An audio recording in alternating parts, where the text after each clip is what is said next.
I vy, Simono a Brede, přicházíte dnes v tato místa, abyste podle svého svobodného rozhodnutí nastoupili tuto cestu, která přináší podstatnou změnu ve vašich životech. O tom, do jaké míry bude tato změna pro vás radostná a šťastná, nerozhodnou sebekrásnější a sebeupřímnější slova blahopřání. O tom rozhodnete vy, jen vy sami, svým společným životem, jehož první kapitol dnes otevíráte a který si v těchto okamžicích jako radostný a šťastný jeden druhému slibujete.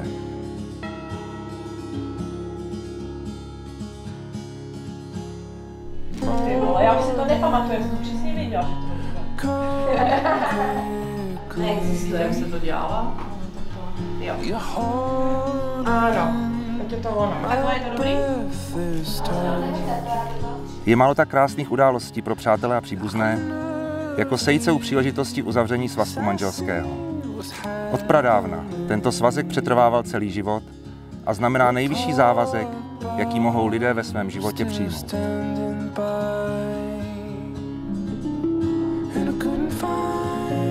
Štěstí nespočívá v blahobytu, přepichu a bohatství, ale tkví především ve vás obou, ve vašem čestném a láskyplném jednání, ve vaší obětavosti, snášenlivosti a opravdovém pochopení, ve vzájemné věrnosti a schopnosti odpuštění.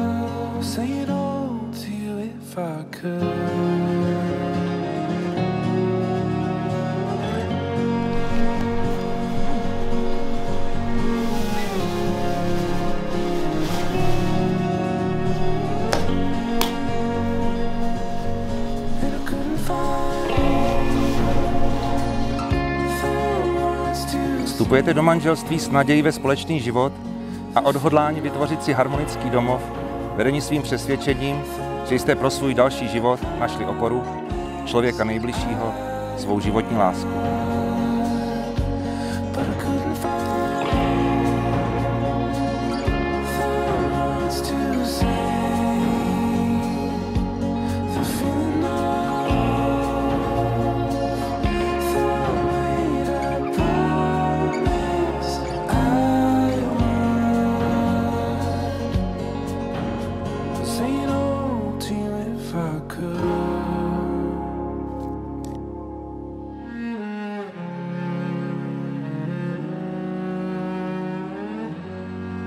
Táži se vás, vážený pane ženichu Brede Andrew Hawku, zda dobrovolně vstupujete do manželství se zde přítomnou slečnou nevěstou Simonou Vincenciovou.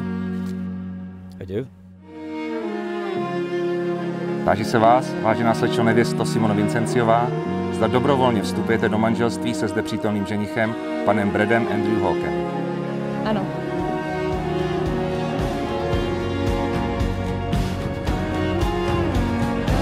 Prohlašuji vaše manželství za právoplatně uzavřené.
Say it all to you if I could.